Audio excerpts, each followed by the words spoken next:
അത്യാധുനിക സൗകര്യങ്ങളുമായി ഇനി പുതിയ രൂപത്തിലും ഭാവത്തിലും ഇന്ത്യൻ ബേക്സ് നിങ്ങളെ സ്വാഗതം ചെയ്യുന്നു. Indian bakes, opposite police station, Manjeri road, Wandoor.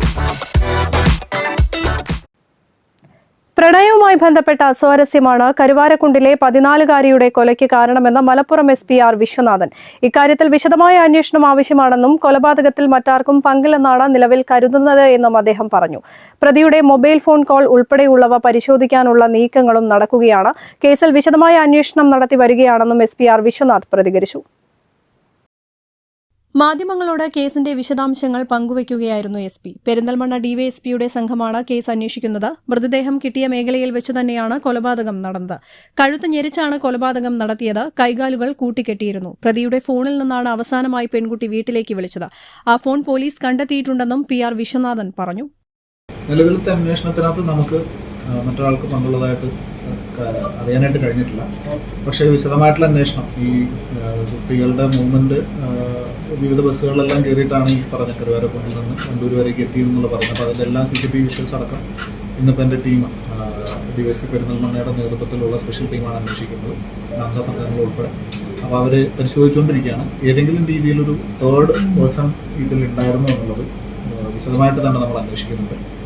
ഈ child in conflict with law നിയമമായി പൊരുത്തപ്പെടാത്ത കുട്ടി, അവൻ്റെ മൊബൈൽ ഫോൺ നമ്മൾ വിശദമായി പരിശോധിക്കുന്നുണ്ട്.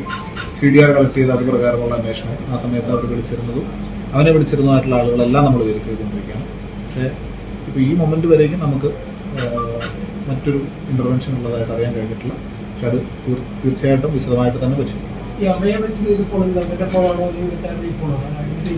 ഇപ്പം നിലവിൽ മനസ്സിലായിരിക്കുന്നത് വെച്ചിട്ട് അയാളുടെ ഫോണിൽ തന്നെയാണ് ഈ പെൺകുട്ടി അമ്മയെ തലേ ദിവസം വിളിച്ചതായിട്ട് അറിയാം.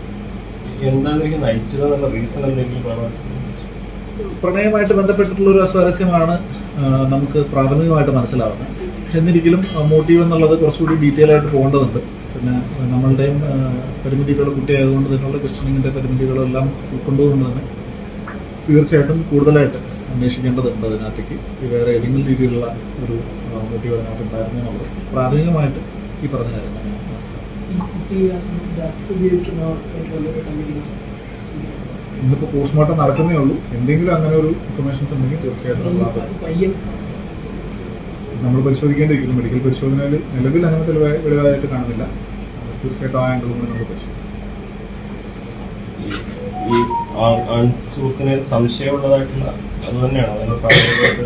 അതെ, ആ ഒരു രീതിയിൽ മറ്റൊരു അഫയറിന്റെ കാര്യം എന്നൊക്കെ ഉള്ളതാണ് ഈ child in conflict with law നമ്മളോടൊപ്പം പറയുന്നത്. പക്ഷെ അത് തീർച്ചയായിട്ടും ഇനി ടു കൊറോബറേറ്റ്, അതിനകത്ത് ഫർദർ ഇൻവെസ്റ്റിഗേഷൻ വലിയ രീതിയിൽ തന്നെ നമ്മൾ നടത്തേണ്ടതുണ്ട്. ഈ പറയുന്ന മോട്ടീവും ഇത് ശരിയാണെന്നുള്ളത്. സ്കൂൾ യൂണിഫോമിലായിരുന്നു പെൺകുട്ടിയുടെ മൃതദേഹം കണ്ടെത്തിയത്. തോളിൽ സ്കൂൾ ബാഗും ഉണ്ടായിരുന്നു. കുട്ടിയുടെ കൈകൾ മുമ്പിലേക്ക് കൂട്ടിക്കെട്ടിയ നിലയിലായിരുന്നു. വായിൽ തുണി തിരുകി കഴുത്തിൽ മുറിവേറ്റ നിലയിലായിരുന്നു മൃതദേഹം കണ്ടെത്തിയത്. കുറ്റകൃത്യത്തിൽ കൂടുതൽ പേർക്ക് പങ്കുണ്ടാകാമെന്നാണ് ബന്ധുക്കൾ ആരോപിക്കുന്നത്. എന്നാൽ മറ്റാർക്കും പങ്കില്ലെന്നാണ് പോലീസ് വ്യക്തമാക്കുന്നത്. ഒറ്റയ്ക്കൊരാൾക്ക് ഇത് ചെയ്യാനാവില്ലെന്നും ബന്ധുക്കൾ പറഞ്ഞു. വിജനമായ ഇടത്തേക്ക് സ്ഥലപരിചയമുള്ള ആളുകളുടെ സഹായമില്ലാതെ എത്താനാവില്ലെന്നും വിശദമായ അന്വേഷണം നടത്തണമെന്നുമാണ് ബന്ധുക്കളുടെ ആവശ്യം. ഇന്നലെ രാവിലെയാണ് 14-കാരിയുടെ മൃതദേഹം റെയിൽവേ ട്രാക്കിന് സമീപത്ത് നിന്ന് കണ്ടെത്തിയത്.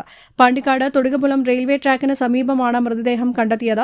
കരുവാരക്കുണ്ട് സ്വദേശിയുടെ മകളായ 9ാം ക്ലാസ് വിദ്യാർത്ഥിനിയാണ് മരിച്ചത്. News bureau, Malappuram. തലമുറകൾ സാക്ഷ്യം വഹിച്ച വിശ്വസ്ത പാരമ്പര്യവുമായി PAK Gold and Diamonds. Most trusted gold. PAK Gold and Diamonds.